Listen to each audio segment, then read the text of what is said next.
Your iPhone is the most personal product in your life. Together with the Samsung Galaxy AI, we will reshape the technology landscape. Introducing Microsoft 365, your co-pilot for work. Is our largest and most capable model, so not just text, but also code, audio, image. I love you. You know how to do that? Di zaman sekarang, banyak banget tech company yang fokus ke AI atau beralih fokus ke sana. Dan kita bisa lihat bahwa tech company yang terbesar sekarang adalah perusahaan yang bergerak di bidang teknologi yang berfokus pada AI.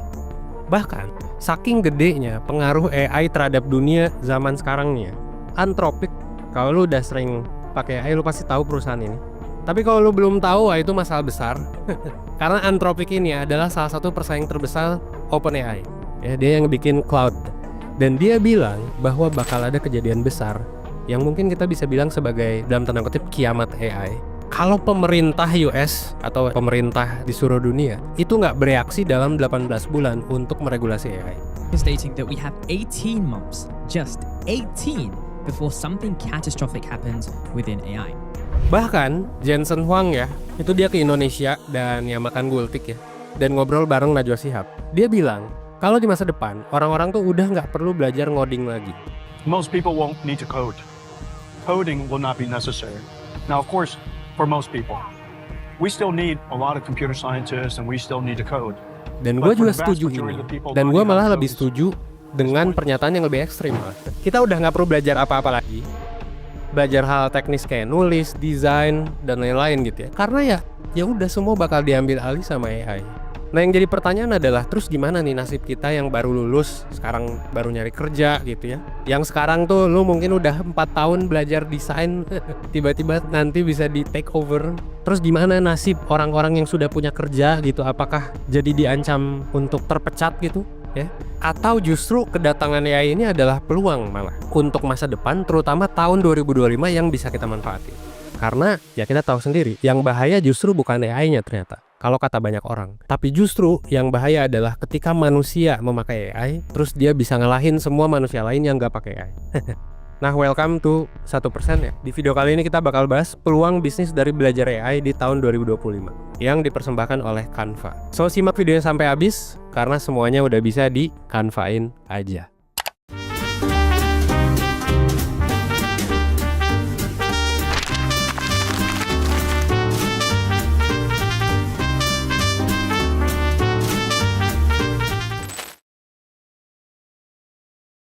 Oke, jadi mungkin banyak dari lu yang sekarang masih kuliah, terus bingung gitu ya, mau jadi generalis atau jadi spesialis, atau lu udah kerja nih. Ini tuh perdebatan udah lama, dan dulu kita udah sempet bikin video yang udah viral gitu ya, generalis versus spesialis. Ada yang bilang lebih baik jadi spesialis dulu, ada yang lebih pilih jadi generalis dulu, bahkan ada yang coba jadi T atau M shape gitu ya, yang mana kita encourage juga untuk jadi expert generalis. Tapi menurut gua sekarang gua sedikit mengubah sikap gua ya terhadap generalis dan spesialis. Menurut gua sih sekarang kreatif generalis itu bakal jadi opsi yang paling ideal. Kenapa? Karena gini, untuk spesialisasi, untuk ngelakuin hal-hal teknis yang boring ya. I mean, gak semua orang bilang teknis tuh boring ya. Tapi buat kebanyakan orang teknis tuh boring. Butuh belajar, butuh effort dan lain-lain gitu. Itu sebenarnya tinggal nyuruh AI di zaman sekarang. Jadi untuk jadi kreatif generalis, lu tuh sebenarnya adalah orang yang cukup serba bisa, cukup paham dasarnya. Tapi lu harus punya pemikiran kreatif dan punya kemampuan untuk ngegabungin banyak skill dari berbagai disiplin ilmu. Dan itu yang susah sebenarnya. Dan itu juga kayaknya AI belum bisa perfect untuk jadi orang dengan pemikiran kreatif. Meskipun gue yakin nanti akan. Tapi sekarang belum. Jadi generalis itu memang harusnya nggak jago-jago banget teknis. Karena ya untuk teknis tuh sekarang gampang kan. Kita bisa nyuruh AI dan itu juga yang gue lakuin sekarang. Bikin skrip, cari ide, suruh AI aja, ya kan? Bikin konten di Instagram, 90% gue otomasi, gue pakai AI. Gue masukin ke Canva, udah jadi. Dan lu bisa lihat prosesnya di depan mata lu sekarang. Gue buka. Oke, gue buka nih. Kerjaan yang dulu itu biasanya dihandle sama 5-10 orang. Banyak pekerjaan yang seperti itu sekarang bisa lu handle sendirian karena lu sekarang bisa manfaatin yang namanya AI. Dan sekarang udah banyak tools canggih kayak Canva. Yang paling penting adalah kreatif generalis itu punya kemampuan untuk melihat masalah dari berbagai sudut pandang. Lu cari solusi kreatifnya, nanti teknisnya gampang gitu kan.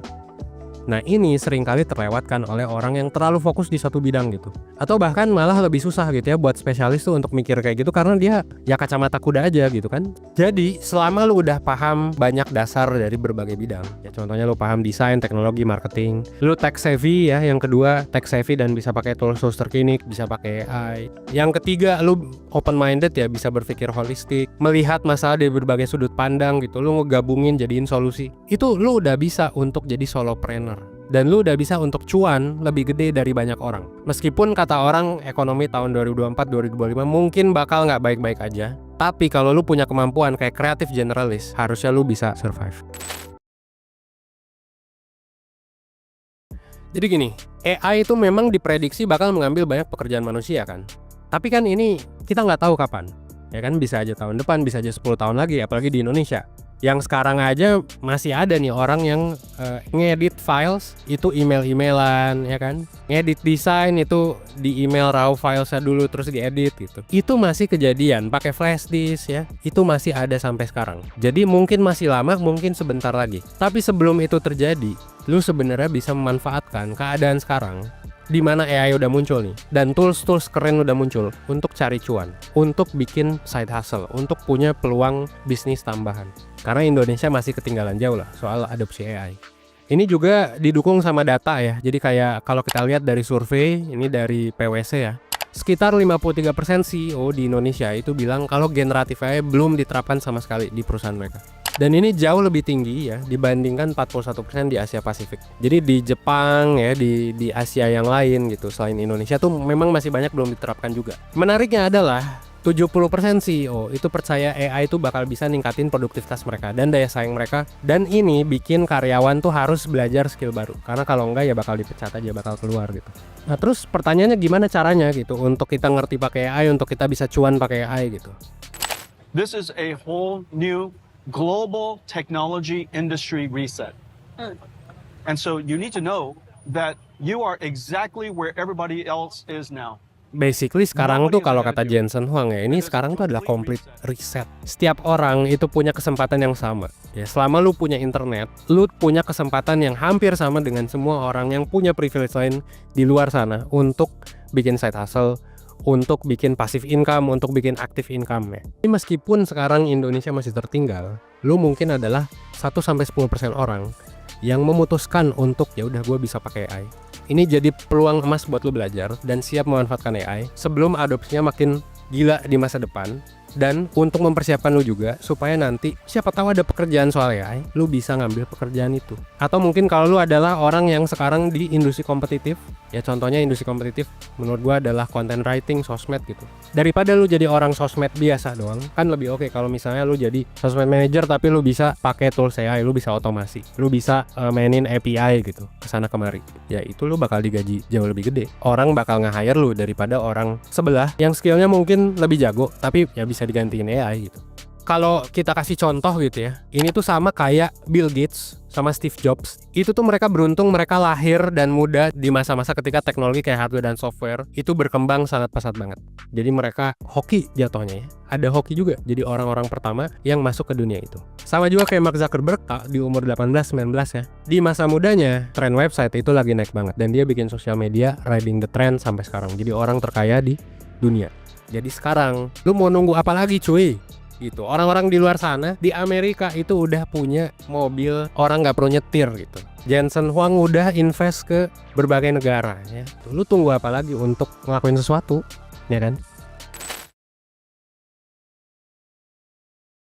Oke, sekarang gue mau sedikit ngebuka ya apa yang gue lakuin di 1% dan gimana cara ini spesifik gue taruh di Instagram kali ya. Di Instagram gimana gue bisa nyampe ke 700.000 followers dengan menggunakan konten yang 95% pakai AI ya. Dan gue pakai Canva untuk menggunakan AI itu secara sangat maksimal. Of course, karena video ini dipersembahkan oleh Canva, gue bakal nyeritain gimana Canva ini ngebantu kita banget. Makanya kayak ketika ada offer, bisa nggak kita kolaborasi gitu ya dari salah satu perwakilan tim Canva, gue langsung anjir oke. Karena kita udah pakai Canva for like 3-5 years ya. Sebagai media, kita tuh rutin banget bikin konten. Carousel di IG, kita bikin sehari ya, kita bisa 3-5 post. 75% konten kita pakai Canva ya. Memang masih ada, kita masih punya desainer yang spesialis gitu. Tapi tetap aja dia juga pakai Midjourney, pakai tools AI lain gitu. Dengan pakai Canva kita bisa bikin konten hanya dalam 2-5 menit aja. Mungkin orang jadi mikir kayak lah, media gede kayak lu kok nggak pakai misalnya tools lain gitu. Nggak akan gue sebut toolsnya yang lebih advance. Kok pakai Canva gitu? Well, justru kita mikir gitu ya, yang sebaliknya gitu loh. Kenapa media-media besar tidak pakai Canva? Dan kenapa Anda sebagai mungkin yang tidak punya media besar, yang punyanya media kecil, kenapa Anda malah memperibet diri sendiri dengan tidak menggunakan Canva gitu kan? Kita malah mikirnya kebalik gitu loh. Karena Canva sekarang udah punya banyak fitur keren gitu ya, baik buat individu maupun buat company gitu, yang mungkin reach-nya udah sebesar kita gitu. Kayak brand kits gitu ya, yang ngejaga konsistensi branding. Jadi nanti lu tinggal klik doang untuk bikin desain yang sesuai paletnya gitu ya. Terus juga ada bulk create, ini yang selalu kita pakai. Image upscaler, ini biar image gak resolusinya tuh rendah gitu. Background remover, fitur lainnya gitu. Pluginnya juga banyak, bisa lu sambungin ke API. Bahkan Canva gue ngelihatnya sih sekarang kayaknya lagi fokus nih untuk bikin API, ngembangin AI-nya di Canva-nya juga untuk bikin toolsnya lebih cerdas dan mempermudah kerjaan ya. Bahkan kalau lu mau bikin event gitu, untuk brainstorming di 1% sendiri ya, itu kita pakai fitur whiteboards ya di Canva. Ada juga Canva Docs ya untuk bikin proposal dengan gampang gitu. Sekarang juga semua proposal B2B 1% dan semua company yang gue punya hampir semua pakai Canva. Ini menarik sih ya. Saat presentasi pun jadi lebih eye catching gitu ya. Jadi pakai fitur presentation. Jadi tinggal present aja. Itu lu mau present ke bos lu mau present ke siapa aja, itu bisa pakai fitur ini. Jadi buat gue sih sekarang tinggal Canva-in aja cuy. Lu mau sekolah, kuliah, guru, karyawan, punya bisnis, semua bisa dengan Canva gitu loh, dengan AI dan fitur-fitur yang selalu berkembang. Jadi buat lu yang mau bikin bisnis dan lain-lain, udah sekarang nggak perlu hire orang, lu tinggal ngantiin itu pakai Canva gitu, udah.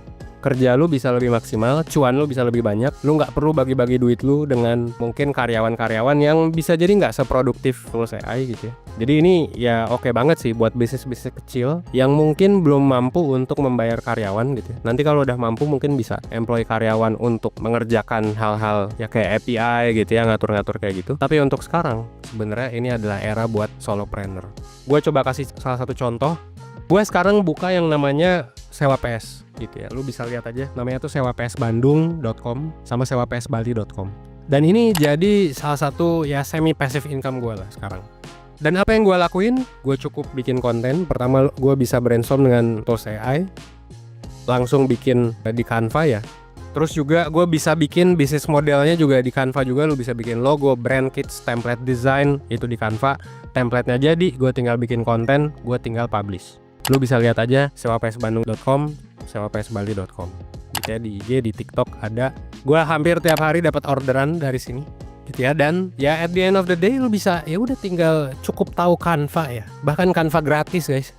Tapi gue saranin sih beli ya. Cuman yang gratis juga bisa gitu.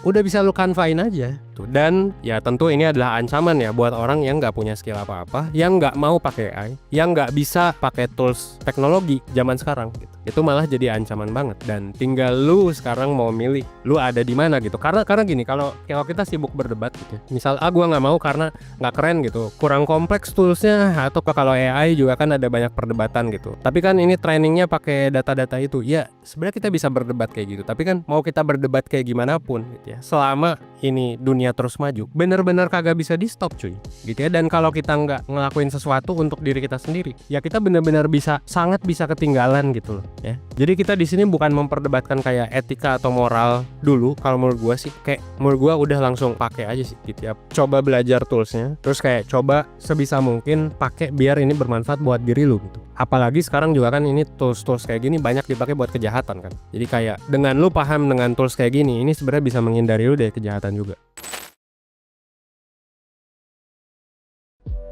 Oke, sebagai penutup, gua mau bilang bahwa AI itu bukan lagi masa depan yang jauh. Ini udah ada di sini. Winter is here, guys. Ya, saran gua kasih exposure diri lu sebanyak-banyaknya dengan AI. Dan jangan lupa asah juga mindset lu, pola pikir lu dalam memecahkan suatu permasalahan. dan ini udah bukan eranya zaman dulu lagi.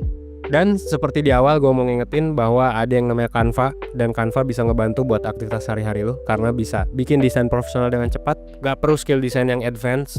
Lu bisa nge-build brand yang konsisten, lu bisa nyimpen logo, warna, font, tinggal klik doang. Hemat waktu dengan tools yang berbasis AI, mempercepat proses desain, dan yang paling penting, everyone can do it. Semua bisa dilakuin di Canva. Brainstorming, desain, kolaborasi, berbagi konten. Jadi semuanya udah bisa di Canva-in aja. Pesan dari gua, jadilah orang yang bisa menguasai teknologi, bukan orang yang dikuasai teknologi atau mengeluh terhadap teknologi. Ya, lu selalu punya kontrol. Akhir kata, gua Evanes 1%, well, thanks.